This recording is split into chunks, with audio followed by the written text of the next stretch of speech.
एक बार की बात है, एक छोटे से गांव में एक गरीब लड़का रहता था। उसके पिताजी ने बहुत संघर्ष करके उसकी पढ़ाई करवाई थी, लेकिन उनकी आर्थिक स्थिति बहुत कमजोर थी।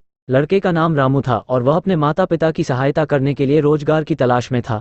एक दिन रामू ने गांव के एक पुराने वृक्ष के नीचे खुदाई करते हुए एक बड़े स्तंभ को खोदा। स्तंभ खोलते समय रामू को चमकदार सोने के सिक्के मिले। वह आश्चर्यचकित हो गया और सोचा कि इसे अपने परिवार के लिए उपयोगी बना सकता है। रामू उस सोने के सिक्के को अपने पिताजी के पास ले गया और बताया कि उसने इसे कैसे पाया। पिताजी बहुत खुश हुए और इस खुशी के चलते उन्होंने रामू को उस सोने के सिक्के का आधा हिस्सा दे दिया। रामू उस आधे सोने के सिक्के को लेकर बाजार गया और उसे दुकानदार को बेचने का प्रयास किया। दुकानदार ने सिक्के की गुणवत्ता को देखा और रामू को इसके अर्ध मूल्य पर खरीदने का प्रस्ताव किया। रामू को सोने के सिक्के के विपरीत वह खुश नहीं हुआ। वह सिक्का लेने से पहले अपने पिताजी से पूछताछ करने के लिए वापस गया। पिताजी ने रामू को समझाया कि उन्होंने उसे इसलिए दिया था ताकि वह इसे दूसरे सोने के सिक्के के साथ जोड़कर खरीद सके और अधिक पैसे कमा सके। रामू ने अपने पिताजी की बात समझी और वह सिक्का वापस बाजार लेकर गया। वह दुकानदार को बताया कि वह अब उसे नहीं बेचना चाहता है, बल्कि उसके लिए दूसरे सोने के सिक्के ढूंढ रहा है। उसकी नियति और मेहनत को देखकर दुकानदार ने रामू को एक बड़े सोने के सिक्के दिए। रामू वापस गांव लौटा और अपने पिताजी को खुशी से बताया कि वहने एक बड़े सोने के सिक्के की खरीदारी कर ली है।